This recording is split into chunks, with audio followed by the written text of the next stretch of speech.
భారతదేశాన్ని గడగడలాడించే ఉద్యమమా, తెలంగాణ ఆంధ్ర రాష్ట్రాలని దేవుని ఆత్మచేత గడగడలాడించే ఉద్యమం.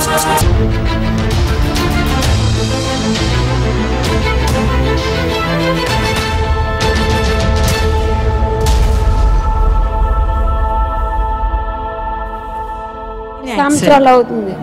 ఎంతకాలం నుంచి నడవలే? ఇప్పుడు 2 సంవత్సరాలు ఉన్నారు. చలో నడిపి కమాన్.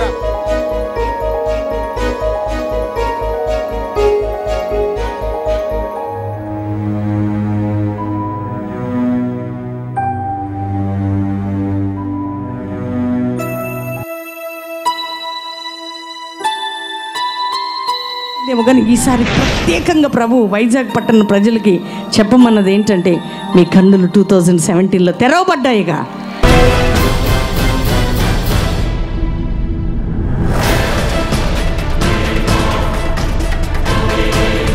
Not an ordinary revival. This is recent revival. ఇవాళ నేను ఒక కేబినెట్ మంత్రిగా మొట్టమొదటిసారి ఎమ్మెల్యేగా ఎన్నికై వెంటనే మంత్రి అవ్వటం అనేది ఇది కేవలం దేవుని కృప అని చెప్పేసి మరొకసారి మీ అందరికి కూడా నేను తెలియజేస్తున్నాను. ప్రభు పేరు వినగానే జ్ఞప్తికి వచ్చే 3 పదాలు: ప్రేమ, కరుణ, శాంతి.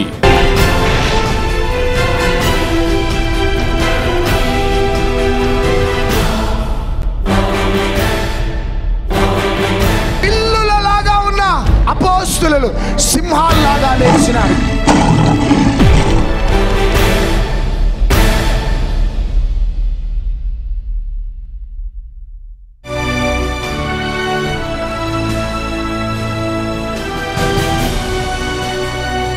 గతించిన సంవత్సరం అంతా ఎంతో దురదలతో, కురుపులతో, అనారోగ్యంతో చాలా క్షీణించిపోయి బలహీన పడిపోయాను.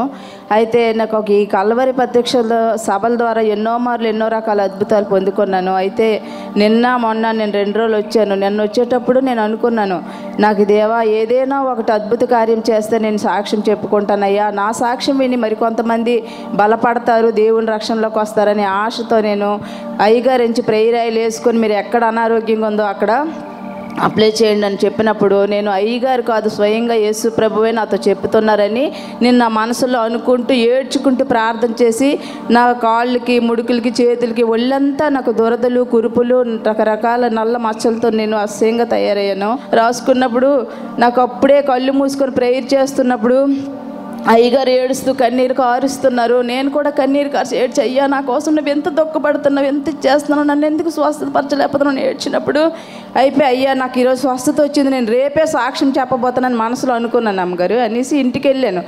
ఈరోజు ఉదయం నుంచి నాకు ఒళ్ళంతా దురదలు లేవు, ఏమీ లేదు.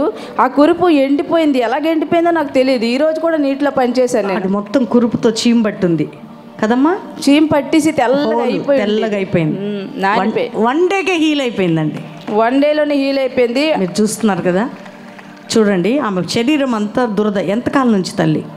8 నెలలు అయిందండి. పోయిన సంవత్సరం 2016 జూన్ నెల నుంచి. చూడండి ఈ మచ్చలంతా అంటే ఆల్మోస్ట్ ఆమె శరీరం చూస్తున్నారు కదా. అంటే ఈ దురదని యోబు భరించలేక దేంతో గోక్కున్నాడండి. అది పరిస్థితి. అంటే అది అనుభవించే వారికి తెలుస్తుంది, ఆ బాధ ఫేస్ చేసే వారికి తెలుస్తుంది. అంటే అది దైవిక స్వస్థత. ఏ స్వస్థత అండి? దైవిక స్వస్థత. అది టెంపరీ స్వస్థత కాదు, దైవిక స్వస్థత. ఆ అద్భుతాన్ని ప్రభు చేసినందుకు దేవునికి మహిమ. మీ కళ్ళ ముందు మీ ప్రజలని ఇన్స్టెంట్గా ఎట్లా దేవుడు హీల్ చేస్తున్నాడో మీరు చూస్తున్నారు. అది యేసయ్య చేస్తున్న కార్యాలు. ఇప్పటి నా పేరు కరుణాకర్రావు అండి, నేను విశాఖపట్నం ఉంటున్నాను. మా అమ్మాయికి మ్యారేజ్ చేసామండి. వారు తాడేపల్లిగూడ దగ్గర చేబురోల్లో ఉంటున్నారు. వారికి ఒక పాపను ఒక బాబు అండి. పాపకి 7వ సంవత్సరంలో జాయింట్స్ వచ్చినాయి అనేసి అక్కడికి ఏలూరు హాస్పిటల్కి తీసుకెళ్తే 1 నెల చూసి ఇది ఇక్కడ అవదమ్మా హైదరాబాద్ తీసుకెళ్ళిపోండి అన్నారు. హైదరాబాదు పంజాబ్కోటలో లిటిల్ స్టార్ హాస్పిటల్లో మేము అక్కడ తీసుకెళ్ళామండి. అక్కడ ఇంచుమించు 1 నెల రోజులు ఉన్నామండి. 7 లక్షల వరకు మాకు ఖర్చు అయిపోయింది. అయినా మాకు పాప ఏమీ మాకు చేతికి అందేటట్టు లేదు. ఏంటి ఆ డిసీజ్ని ఏంటంటేనండి, యూరిన్ ద్వారా బ్లడ్ బయటకు వచ్చేసేదండి.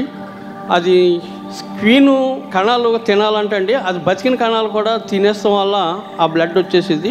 హైదరాబాద్లో మా తమ్ముడు గారు అబ్బాయి వాళ్ళ ఫ్రెండ్స్ని తీసుకొచ్చి రోజుకొక కుర్రోడిని బ్లడ్ ఇప్పించండి, 1700 ఎట్టి మళ్ళీ బెడ్ ప్యాకెట్ కొనిచ్చి 40 ప్యాకెట్లు ఎక్కించామండి. అయినా అమ్మాయికి స్వస్థత లేదండి. 8 లక్షల వరకు ఖర్చు పెట్టినా మాకేం అవ్వలేదండి. ఆ రోజు మహబూబ్ నగర్ గ్రౌండ్లో, హైదరాబాద్ గ్రౌండ్లో అమ్మగారు అయ్యగారు ప్రేయర్ అవుతుంటే హాస్పిటల్ నుండి దొంగసాటిగా పాపను తీసుకుని ఆ గ్రౌండ్కి మేము వెళ్ళామండి. ఆ గ్రౌండ్కి వెళ్ళిపోయి ప్రేయర్లో కూర్చున్నాం. ప్రేయర్ అంతా అయిపోయిన తర్వాత అమ్మగారు ఒక పక్క, అయ్యగారు ఒక పక్క ఆయిల్తో అభిషేకించి ప్రేయర్లు చేసేవారండి. లాస్ట్ వరకు మేము ఉండి ఈ స్టేజ్ దగ్గరికి తీసుకొచ్చి లాస్ట్ అయ్యగారితో ప్రేయర్ చేయించుకున్నప్పుడు పాప స్వస్థత పడుతుంది, మీరు ఇక్కడ ఏం ఉండవసరం లేదు, మీరు వెళ్ళిపోవచ్చు అన్నారు. దేవునికి మహిమ. అందరం చప్పట్లు కొడదాం. చూడండి, లక్షలు పెట్టినా నిజమే కొన్నిసార్లు డాక్టర్స్ చేయాలనుకున్నది చెయ్యాలనగా చేయలేరండి. ఒక్క మాట చాలు. ఏలియా ఒక్క మాట చెప్పాడు, ఎలీషా ఒక్క మాట చెప్పాడు. అంతేకాక బైబిల్ గ్రంథంలో ఎవరైనా కానీ ప్రవక్తలు, యాజకులు ఒక్క మాట చెప్తే దేవుడు స్థిరపరిచాడు. మరి నా భార్యకి ఎన్నో దినాలు బట్టి గొంతుకు చాలా కాలిపోతూ ఉండేది. అయితే ఎవరికి చెప్పడం అనేది ఉండేది కాదు, చాలా బాధతో ఉండేది. మరి టీవీలో వాక్యం చూస్తున్నప్పుడు అమ్మగారు ప్రార్థన చేశారు, కుమార్తె నువ్వు చాలా రోజుల నుండి గొంతుకు మంటతో ఉన్నావు, నువ్వు చాలా బాధపడుతున్నావు, నువ్వు మంచం మీద నుండి లెగిసి నిలబడితే నీ కొరకు నేను ప్రార్థన చేస్తాను అని చెప్పినప్పుడు వెంటనే ఆమె మంచం మీద నుండి లెగిసి నిలబడినప్పుడు, అమ్మగారు ప్రేయర్ చేసినప్పుడు వెంటనే గొంతుకు మంట తగ్గిపోయిందండి. స్వస్థత దేవుడు చేశాడు. గట్టిగా చప్పట్లు కొడదాం.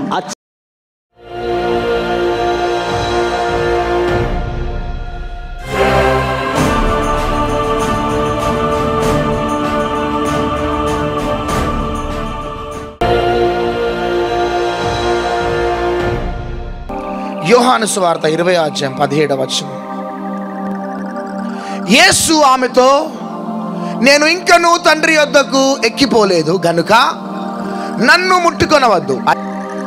నా సహోదరుల యొద్దకు వెళ్ళి నా తండ్రియు మీ తండ్రియు, నా దేవుడును మీ దేవుడునైనా వాని యొద్దకు ఎక్కిపోవచ్చున్నానని వారితో చెప్పుమనెను. గట్టిగా చప్పట్లు కొడదాం, గట్టిగా. నా తండ్రియు మీ తండ్రియు, నా దేవుడును మీ దేవుడును. గట్టిగా చప్పట్లు కొడదాం. యేసుక్రీస్తు ప్రభు పునరుద్ధానుడు కాకముందు ఆయన he is the son of God, దేవుని కుమారుడు.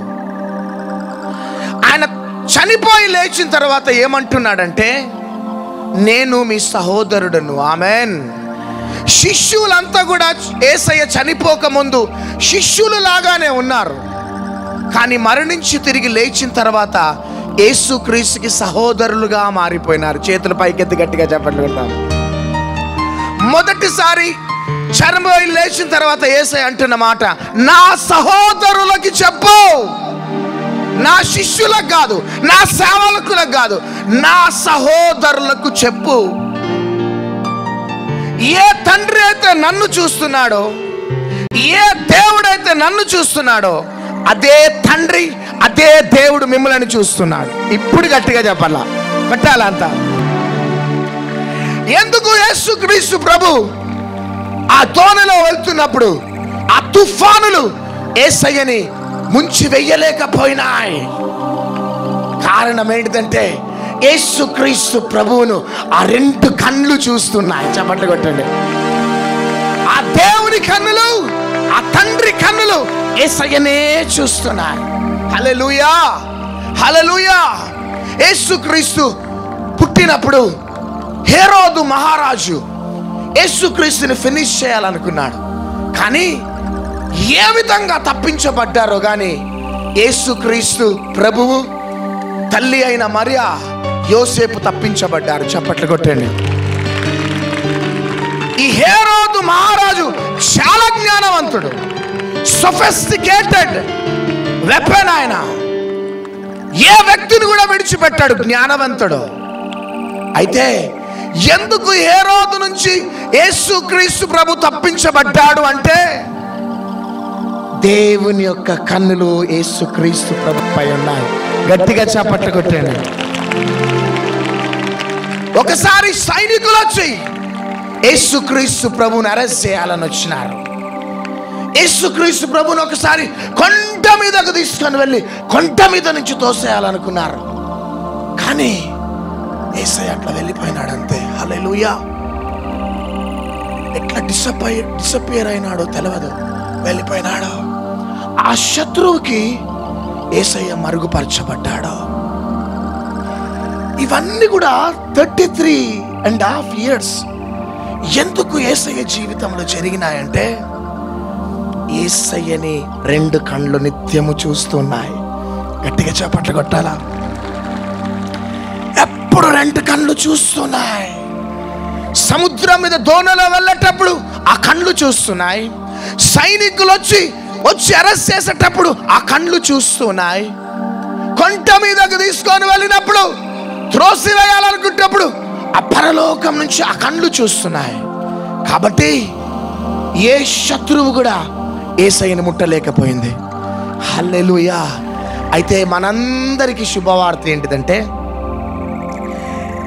ఏ దేవుని కన్నులు యేసయ్యను చూసినాయో, ఆమేన్, ఏ తండ్రి కన్నులు యేసయ్యను చూసినాయో అవే కన్నులు నిన్ను చూస్తున్నాయి. చేతులు పైకెత్తి గట్టిగా చప్పట్లు కొట్టండి. నా సహోదరులకి చెప్పు, నా తండ్రి ఏ కన్నులు నన్ను చూసినాయో, ఏ దేవుని కన్నులు 33.5 years నన్ను చూసినాయో, ద సేమ్ ఐస్, అవే కన్నులు. నన్ను చూసిన కన్నులు వేరు, మిమ్మల్ని చూసే కన్నులు వేరు కాదు. కానీ ఏ కన్నులు అయితే 33.5 సంవత్సరాలు నన్ను చూసి సముద్రంలో నుంచి లేపినాయో, శత్రు బారి నుంచి తప్పించినాయో, హేరోదు నుంచి తప్పించినాయో, అవే కన్నులు మిమ్మల్ని కూడా చూస్తున్నాయి. గట్టిగా హల్లెలూయా. అవే కన్నులు. ఈ రాత్రి మీరు అనుకుంటున్నారు దేవుడు చూస్తున్నాడేమో అనుకుంటున్నారు. కానీ యేసుక్రీస్తు ప్రభువును ఏ కన్నులు చూస్తున్నాయో ఆ కన్నులు ఈ 2017లో మనల్ని చూడబోతున్నాయి. చేతుల పైకెత్తి గట్టిగా చప్పట్లు కొడదాం. హల్లెలూయా. ధైర్యం తెచ్చుకుందాం. ఒకవేళ ఈరోజు నువ్వు ఒంటరి వాడిగా ఉన్నావు, నిన్నెవరు చూడటం లేదేమో, ఒకవేళ భయంకరమైన పోరాటం మధ్యలో ఈ యొక్క స్థలానికి వచ్చినావేమో, ఈ రాత్రి నీకు శుభవార్త. రామా షకతల్ బరానా హందారియాల, యేసయ్యను చూసిన ఆ దేవుని కన్నులు నిన్ను చూస్తున్నాయి. ఏ తండ్రి కన్నులైతే 33.5 years యేసయ్యను చూసినాయో అవే కళ్ళు 365 days నిన్ను చూడబోతున్నాయి. అబ్బా హల్లెలూయా. నువ్వు నడుస్తున్నప్పుడు ఆ కళ్ళు నీతో పాటు రాబోతున్నాయి. నువ్వు పండుకున్నప్పుడు నీ బ్రెడ్ పక్కలోనే కూర్చోబోతున్నాయి ఆ కళ్ళు. చప్పట్లు కొట్టండి. నువ్వు కాలేజీకి వెళ్తున్నప్పుడు ఆ కళ్ళు నీ దగ్గరికి రాబోతున్నాయి. నీ బిడ్డకి వివాహం చేయాలని ఆ కళ్ళకు తెలవదా? నీకు గర్భఫలం ఇవ్వాలని ఆ కళ్ళకు తెలవదా? నీ భర్త ఒకవేళ నిన్ను విడిచిపెట్టి వెళ్ళిపోయినాడేమో, నీ భర్తను తీసుకొని రావటం ఆ కళ్ళకి తెలవదా?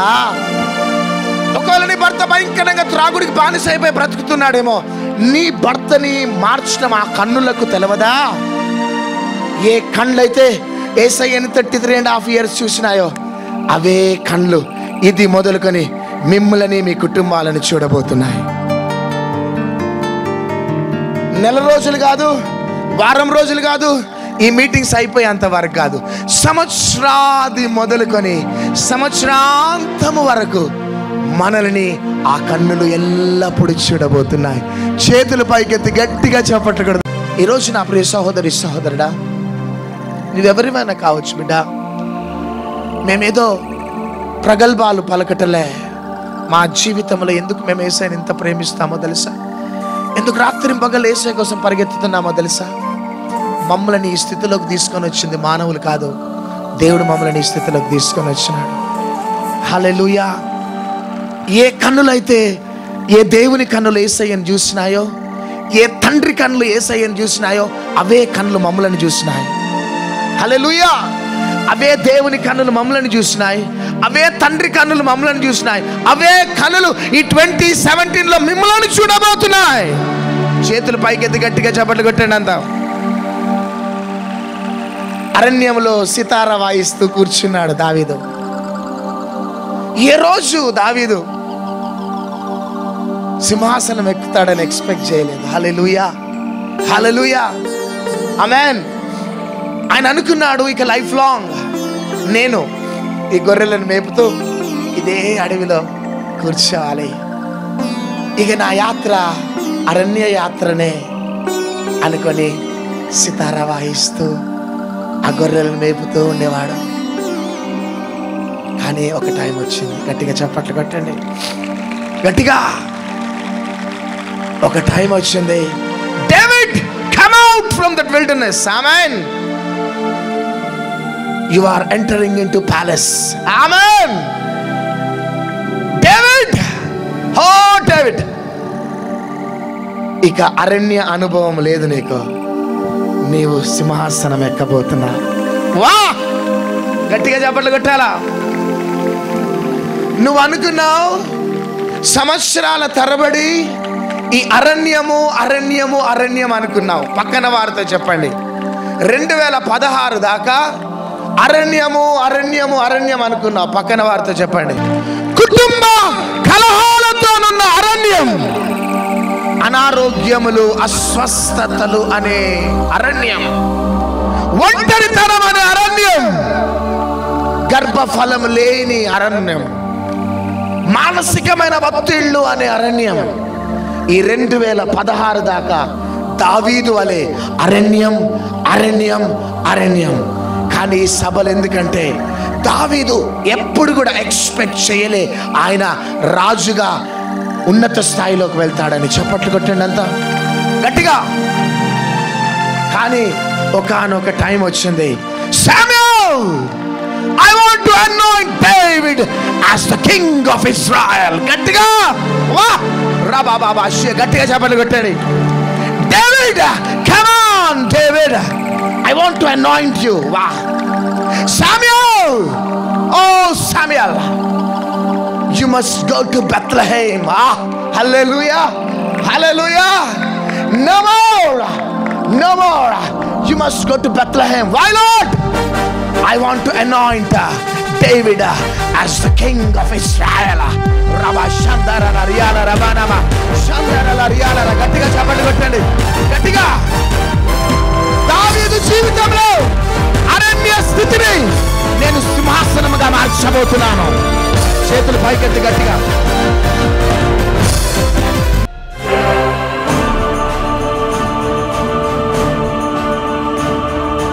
టీవీ ప్రోగ్రామ్ చూస్తున్న బిడ్డలు, ఇక్కడ నిలబడిన బిడ్డలు, మేమందరం నీ వాక్కుని నమ్ముతున్నామయ్యా. అది నీ వాక్కు తండ్రి. 2016 వరకు మా జీవితాలు అలిసిపోయాయి. మనుషులు చూసాము, మనుషుల్ని వెతికాము, మాకేం దొరకలేదయ్యా. ఈ 2017లో మేము మీ వైపు చూస్తున్నాం, ఎందుకంటే మీ కన్నులు మమ్మల్ని చూస్తున్నాయి కాబట్టి. అరణ్యములో ఉన్న దావీదును చూసిన నీ దృష్టి ఈ సంవత్సరంలో ఈ బిడ్డలందరి మీద పడ్డది నాయన. కాబట్టి అరణ్యములో నుంచి దావీదు పిలువనంపించినట్లు నీ బిడ్డల్ని అరణ్యం అనే పోరాటం నుంచి నీవు పిలువనంపించబోతున్నావు. 2017 సంవత్సరంలో నీ ప్రియులు నీ వాక్య ప్రకారం వారి జీవితాల్లో అన్ని విధాలుగా వర్ధిల్ల చేయబోతున్నావు ప్రభా. వారికి నూతన కార్యం చేయబోతున్నావు నాయన. మునుపు చేదు మధురముగా మార్చబడబోతున్నది. నీ సన్నిధి ప్రజలని వెంబడించబోతున్నది ప్రభా. నీకే మహిమ కలుగునుగా. కానీ యేసు నామములో అడుగుచున్నాం తండ్రి, ఆమేన్. నడవలేని వారు నిలబడండి నాన్న. వారితో కళ్ళు కనబడిన వారు స్పష్టంగా, చెవులు వినబడిన వారు నిలబడండి. టచ్. కుంటి దయ్యాలు వెళ్ళిపోవాలా. టచ్. ఎముకలలో, కీళ్ళల్లో, నరనరాలలో, రక్తములో, మాంసములో స్వస్థత శక్తి దిగునుగాక, దిగునుగాక, దిగునుగాక, దిగునుగాక. బాబు నిరుడు మీకు బెల్లంపల్లి పేరని తీసుకొచ్చారు సార్. అప్పుడు నడవలేడు, ఇప్పుడు నడుస్తాడు. 10 రోజుల దాకా కోమలో ఉన్నాడు. అంత మునుపు బ్రెయిన్ ఆపరేషన్ చేయించాము. బ్రెయిన్ సంవత్సరాలు అవుతుంది. ఎంతకాలం నుంచి నడవలే? ఇప్పుడు 2 సంవత్సరాలు ఉన్నారు. చలో నడిపి, కమాన్ రా రా రవిడా, వదిలే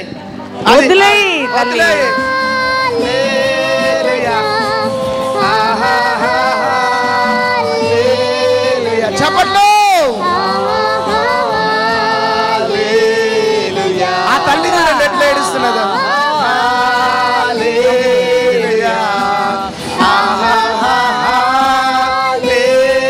రవిడా డింపుల్స్ పడుతున్నాను.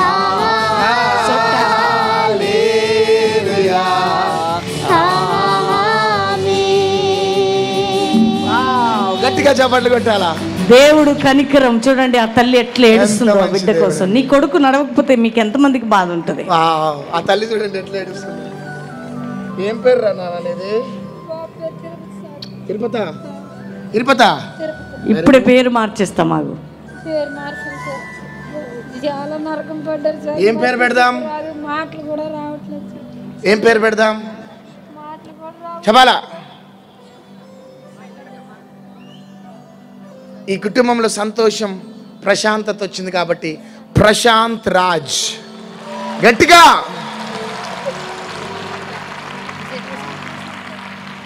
నీ కొడుకు నడవడం సంతోషంగా ఉందా ఇప్పుడు?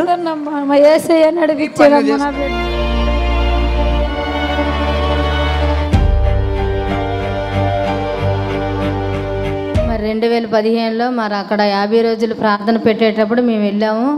మరి అమ్మగారు ప్రేయర్ చేసి మరి ఇక్కడ కుటుంబ సంబంధంగా మరి వచ్చారు. ఇల్లు కోసం, బిడ్డల కోసం చాలా ఆవిడ ఏడుస్తుంది.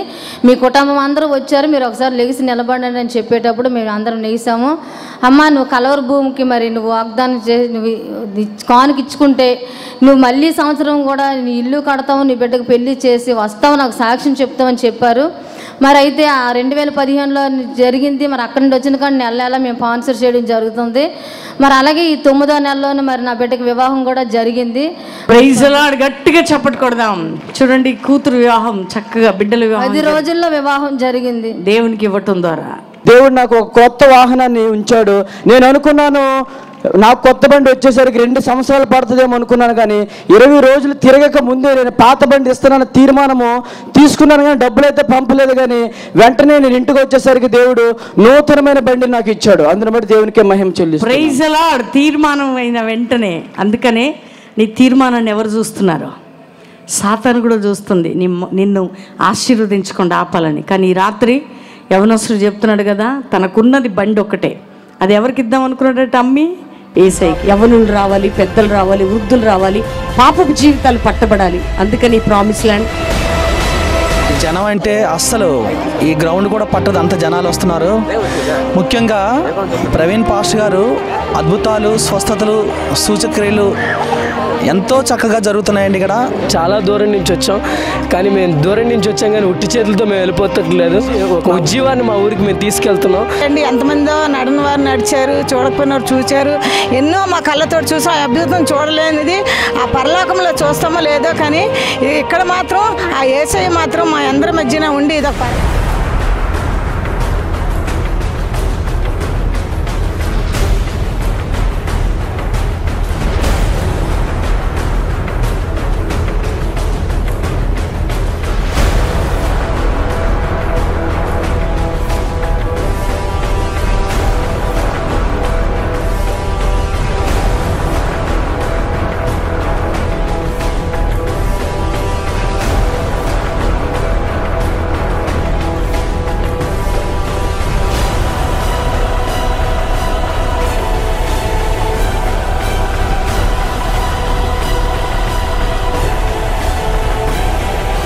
క్రైస్తవులు ఎవరంటే నిద్రపోతున్న సింహాలు. ఆ యూదా గోత్రపు సింహము లేస్తాడా? భారతదేశం, తెలంగాణ, ఆంధ్ర దేవుడి అగ్ని మహిమతో నింపుకోబోతున్నాడు.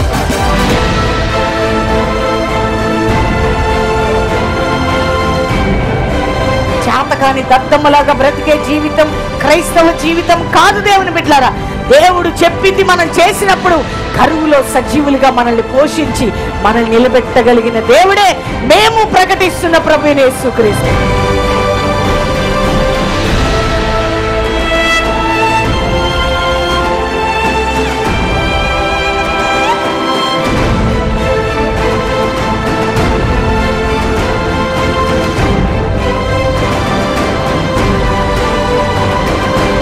ఈ నెల 14, 15, 16 తేదీల్లో బెంగళూరు చార్ల్స్ గ్రౌండ్ లింగరాజపురంలో కల్వరి ప్రత్యక్షత సభలు జరగబోతున్నాయి. మాతో పాటు పరిశుద్ధాత్మదేవుడు అడుగు పెట్టబోతున్నాడు. జీవితాలను మార్చే వాక్యం, శక్తివంతమైన ఆరాధన, కుంటివారు, గుడ్డివారు, మూగవారు, అంగహీనులు, బలహీనులు విడుదల పొందబోతున్నారు. అనేకమైన పాపపు జీవితాలు మార్చబడబోతున్నాయి. నీవురా, నీతో పాటు అనేకులు తీసుకొని రా. దేవుని నడిపించి దీవించి ఆశీర్వదించిందాక.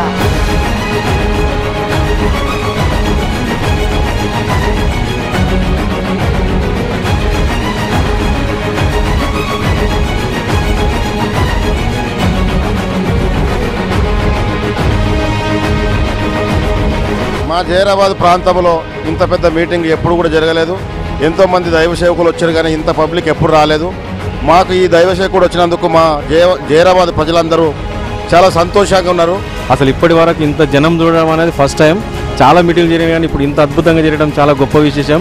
మరి ఈ చలికాలంలో కూడా ఇంతమంది జనాలు సొంత వాహనాలు కట్టుకుని ఇక్కడ దాకా రావడము చాలా అద్భుతం అనిపిస్తుంది. దేవునామం స్తోత్రం కలుగును గాక. నిజమైన ఉద్యమం జైరాబాద్లో రగులుకొన్నది. యూత్ కూడా మండిపడాలి దీన్ని చూసి.